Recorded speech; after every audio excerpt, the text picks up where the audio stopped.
ఆచి చికెన్ మసాలా. తిరుమల భక్తులకు ఓ దళారి భారీ టోక్రా ఇచ్చారు. శ్రీవారి దర్శనం కల్పిస్తామంటూ 60 మంది భక్తులను మోసం చేసినట్లు సమాచారం. ఒక్కొక్కరి నుంచి 6,000 రూపాయల చొప్పున మొత్తం 3,60,000 రూపాయలను నిమ్మల శ్రీనివాసులు వసూలు చేసినట్లు భక్తులు ఆరోపిస్తున్నారు. ఫోన్ పే ద్వారా డబ్బులు చెల్లించినట్లు బాధితులు ఫిర్యాదు చేశారు. గుంటూరు, హైదరాబాద్, కర్ణాటకకు చెందిన భక్తులు మోసపోయినట్లుగా గుర్తించారు. డబ్బులు తీసుకున్న తర్వాత దళారి ఫోన్ స్విచ్ ఆఫ్ చేసినట్లు బాధితులు ఫిర్యాదులో పేర్కొన్నారు. బాధితులు విజిలెన్స్ అధికారులను, పోలీసులను ఆశ్రయించారు. ఆర్సీపురానికి చెందిన పల్లవిరెడ్డి పేరుపై కూడా కేసు నమోదైంది. 2025లో జరిగిన మోసం వ్యవహారం ఆలస్యంగా వెలుగులోకి వచ్చింది. ప్రత్యేక దర్శనాల పేరుతో మధ్యవర్తులను నమ్మొద్దని అధికారులు హెచ్చరించారు.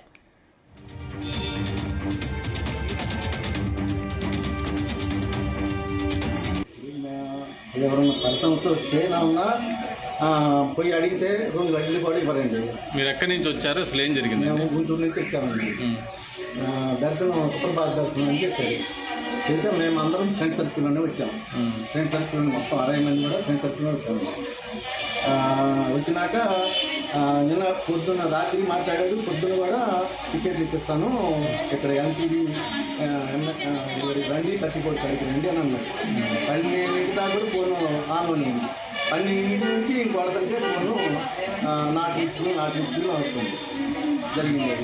మేము అసలు ఏం జరిగిందని కనుక్కున్నాను. అక్కడికి వెళ్ళాను, విజిలెన్స్ ఆఫీస్ కాడికి వెళ్తే విజిలెన్స్ ఆఫీస్లో చెప్పారు ఇవన్నీ ఫేక్ అని ఫేక్ అని అన్నారు. అది జరిగింది. మొత్తం మీరు ఎంతమంది వచ్చారు? ఏంటి దర్శనం చేయిస్తామన్నారు? సుప్రభాత దర్శనం చేయిస్తాము. 62 మంది వచ్చాము. దానికి మీకు ఏమన్నా ప్రూఫ్స్ ఏమైనా చూపించాడా? ప్రూఫ్స్ లెటర్స్ ఇచ్చాడండి. లెటర్స్ ఎవరు ఇక్కడ అంతకుముందు వేరే వాళ్ళు ఎమ్మెల్సీ ఏదో చెప్పుకుంటూ వచ్చారు. అవి కూడా పంపించినాక అందరికి ఎవరి వాళ్ళకి పంపిస్తాం. ఎవరి పేరున ఈ పేరు పైన పలానే శ్రీనివాసులు పలానే అని మొత్తం మెయిన్ పేరు పెట్టి ప్లస్ 5 అని చెప్పాడు. అంటే 6 నెంబర్స్, ఒక లెటర్ 6 నెంబర్స్ అన్నారు. అవి క్యాన్సిల్ అయ్యి అన్నారు. మా మే నెలలో క్యాన్సిల్ చేశాడు. క్యాన్సిల్ అయ్యి ఇప్పుడు ఈ నెల జూన్ 23కి అదే సేమ్ పోయిన మేలో 23వ తారీఖు అన్నాడు. ఇప్పుడు ఈ నెల అన్న 23వ తారీఖు మళ్ళీ అన్నీ ఇచ్చి లెటర్లు కూడా రమ్మంటే మేము తిరుపతి కాబట్టి ఒక మనిషిని పంపిస్తే లెటర్లు అన్నీ ఇచ్చాడు. మొత్తం లెటర్లు ఎవరి పేరును బుక్ చేసుకున్నామో ఆ పేరు మొత్తం లెటర్లు ఇచ్చేసాడు. జరిగింది. ఎంత ఇచ్చారండి ఒక్కొక్కరికి? 12,000 13,000 వరకు తీసుకున్నాడు జతకి. అంటే ఇద్దరికి కలిపి. అతను మీకు ఎట్లా పరిచయం? ఎప్పటి నుంచి తెలుసు? పరిచయం అంటే ఇదేనండి, లడ్డు కోసం అని వెళ్ళామండి. లడ్డు కౌంటర్ కాడ పరిచయం అండి. 1.5 సంవత్సరం మైకులండి లడ్డు కౌంటర్ కాడ పరిచయం. అది పోయామనుకోండి, అక్కడ మరి పోతే లడ్లు కావాలి, 2 లడ్లు కావాలి అని అంటే లడ్లు అది ఇది అని చెప్పుకొచ్చారు. డబ్బులు ఇస్తాం కదా, లడ్లు ఇవ్వచ్చు కదండి. ఉండే ఇక ఏమైందంటే 2 లడ్లు కంటే లడ్లు కావాలని అన్నాడు. కూర్చొని అన్నాడు. ఈలోపు వచ్చాడు అతను. ఎన్ని లడ్లు కావాలండి అని అన్నాడు. ఎన్ని లడ్లు కావాలంటే ఎన్ని పీకలుతా అన్నాడు. 8 పీకలుతా అన్నాడు. ఒకే ఒక పెద్ద లడ్లు 10 లడ్లు.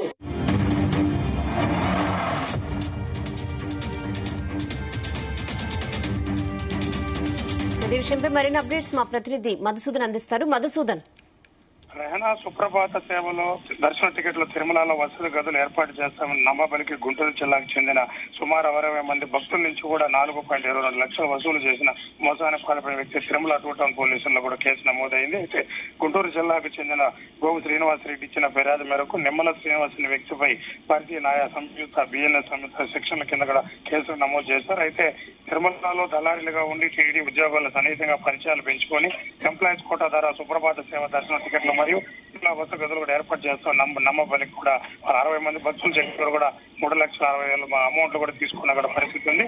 తను ఆరాధన చేస్తే కూడా అందులో టీటీడీ కూడా ఆరాధిస్తున్న లెటర్తో కూడా దొంగ బయటపడింది. అయితే ద్వారా వసూలు చేసినట్టు కూడా పేర్కొన్నారు. అయితే నిందితుడు 22/6/26 సంవత్సరం ఏర్పాటు చేస్తానని చెప్పడంతో బాధ్యతలు కూడా తిరుపతి, తిరుమల కూడా చేరుకున్నారు. అనంతరం నిందితుడు కొంచెం ఫోన్ ద్వారా మాట్లాడిన తర్వాత ఫోన్ స్విచ్ ఆఫ్ చేయడం కూడా జరిగింది. దాంతో కూడా విజిలెన్స్ అధికారులు కూడా ట్రీట్ చేసి కూడా అతను పట్టుకున్నాడు.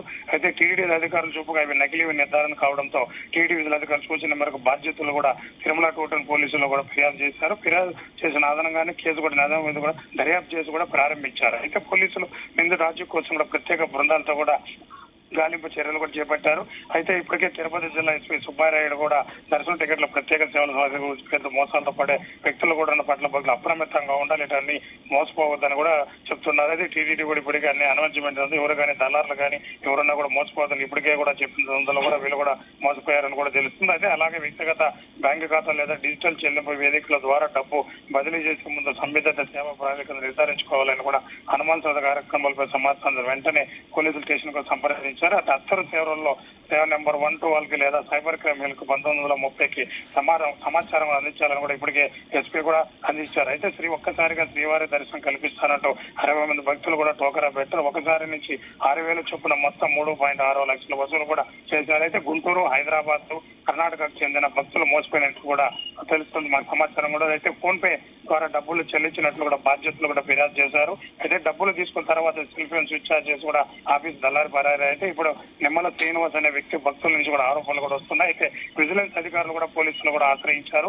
అయితే బాధ్యతల ఫిర్యాదులతోనే భక్తుల ఫిర్యాదుతోనే కేసు కూడా నమోదు చేసి కూడా తిరుపతి టౌన్ లో కూడా విచారిస్తున్నారు. అయితే ఆర్సిపురానికి చెందిన పల్లవిరెడ్డి పేరుపై కూడా కేసు నమోదైంది. 2025లో జరిగిన మోసం వ్యవహారం ఆలస్యంగా వెలుగులోకి వచ్చింది. అయితే డబ్బులు తిరిగి రాకపోవడంతో పోలీసులు కూడా ఆశ్రయించారు. అయితే ప్రత్యేక రచనాల పేరుతో ప్రతివర్తులు నమోదని కూడా అధికారులు చెప్తున్నారు. 3 బృందాలకు కూడా ఆ దళాలను పట్టుకునే ప్రయత్నిస్తున్నారని కూడా చెప్పొచ్చు. Rahana. Okay Madhusudan, thanks for the updates.